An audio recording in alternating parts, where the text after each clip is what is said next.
তোমরা এখানে যে কাকু এবং কাকিমাকে দেখছো, ইনাদের 25th অ্যানিভার্সারি সেলিব্রেশন হয়েছিল। সেখানে কি কি খাওয়া দাওয়া করলাম, কি কি মজা করলাম, সমস্ত কিছু তোমাদের সাথে শেয়ার করব। আমরা প্রায় 8টার দিকে সেখানে পৌঁছে গিয়েছিলাম এবং গিয়ে দেখি প্রায় লোকজন চলে এসেছে। তো এখনো কেক কাটা বা মালা বদল কিছুটাই হয়নি। তো আমি ততক্ষণে গিয়ে একটু পকোড়া খেয়ে নিলাম। আর ঋদ্ধিমান দেখো এখানে একটা দিদি পাতিয়ে নিয়েছে। আমি ওকে বলছি যে ছেড়ে দে, আর ওকে ধরে নিয়ে আসছে যে পিপির ভিডিও করবে চ।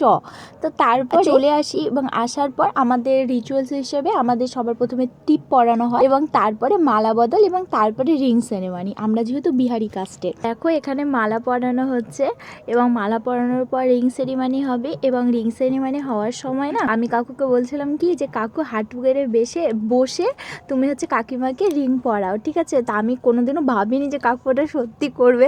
কাকু বসে যাওয়ার পর এতটা হাসি দিচ্ছে, তো তোমাদেরকে আর কি বলবো, মানে কাকু ওখানে একটু লজ্জা পাচ্ছে। কিন্তু এখনকার জেনারেশন হিসেবে যেটা করছে সেই হিসেবে মানুষকেও চলা দরকার, ঠিক আছে। তো যাই হোক, আর কে যেন এক দিদি মনে হয় ছিল, সে দিদি কাকুকে আবার ফুল দিয়ে দিল যে ফুল নাও।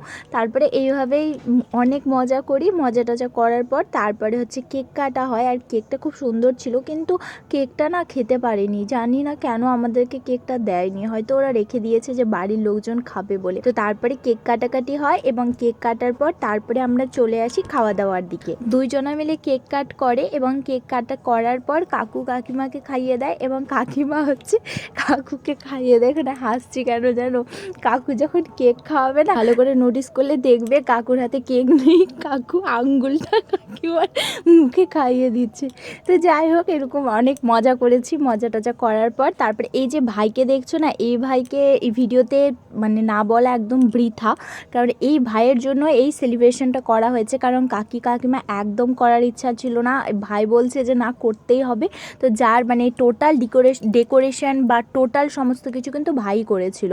তো এরকম ভাই বা এরকম ছেলে কিন্তু প্রত্যেকটা মা বাবার থাকা দরকার, যে মা বাবার শখ পূরণ টুকিটাকি জিনিস খেয়াল রাখা দরকার। তারপরে খাওয়া দাওয়াতে চলে আসি। মেন আইটেমে ছিল মসুর ডাল, ভাত, চিপস ভাজা, স্যালাড, তারপরে হচ্ছে খাসির মাংস। আর খাসির মাংসগুলো এত টেস্ট হয়েছিল না, একদম মনে হচ্ছিল যে বাড়িতে যেরকম আমরা বানিয়ে খাই সেই রকম।